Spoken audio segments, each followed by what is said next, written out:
have not come here, what was the purpose of creating other worlds lower down here, these lower creations, especially the creations of the three worlds of the mind? The purpose was that consciousness operates on the basis of being able to experience what is and what can be. Otherwise, there would be no creation. If consciousness says, I can be conscious of something and is conscious of nothing, it's no longer consciousness. Consciousness and experience, the consciousness subsists on something to be conscious of. Therefore, the creative power of consciousness is always at play. It can create the experience of the many within the one. That's the first experience, and that's happening in our true home right now. But then it finds that when you have these opposite experiences, the one and the many are opposite experiences. The one is real, the many is not. But the many makes the one more real.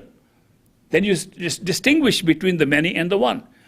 The distinction between what is created and what the creator is makes for the experience of consciousness. Therefore, the more you can create situations in which there is more opposites created, the more valuable the experience for the one.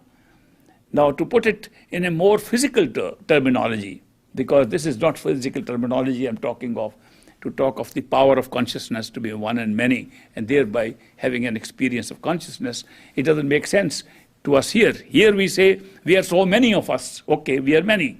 Our reality is our soul, but we are many souls. We are a select number of souls who chose to come here. The experience here is completely opposite of the experience in our true home. We've come into a negative experience. How will that experience become positive if there is no negative experience at all? You will not have any experience of positivity if there is nothing opposite to that. Therefore, the whole principle of creation, right up to here, is based upon pairs of opposites. So this principle of pairs of opposites, which is called duality, the principle of duality prevails throughout creation. And nothing can be experienced unless there's an opposite of it. Look at the experience right here in this world. We see light. Supposing there was no darkness, would we see it? Nobody would ever see. Imagine light would become invisible if there was no darkness. Supposing there's a certain amount of light which whether you close your eyes, you open your eyes, it's always there. You'd never see it. The whole principle of experience is based upon having an experience of the opposite. Supposing there was no hatred in this world, would you know what love is? Supposing there was no unhappiness in this world, would you know what happiness is?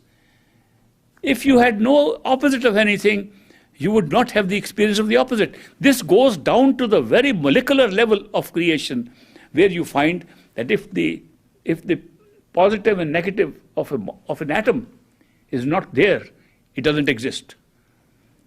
If both are negative, they disappear. Both are positive, they disappear. It is the negative electron running to create matter around a positive positron or a neutron.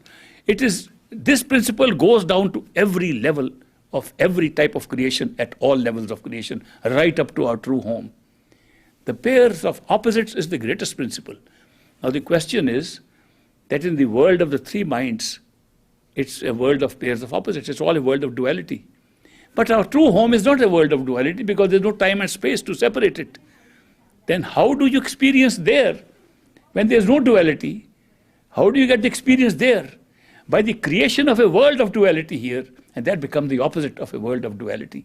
So principle of opposite even applies there now. So the purpose of creation, of the three worlds of the mind, the lower creation, is really to enhance the experience of our own true home.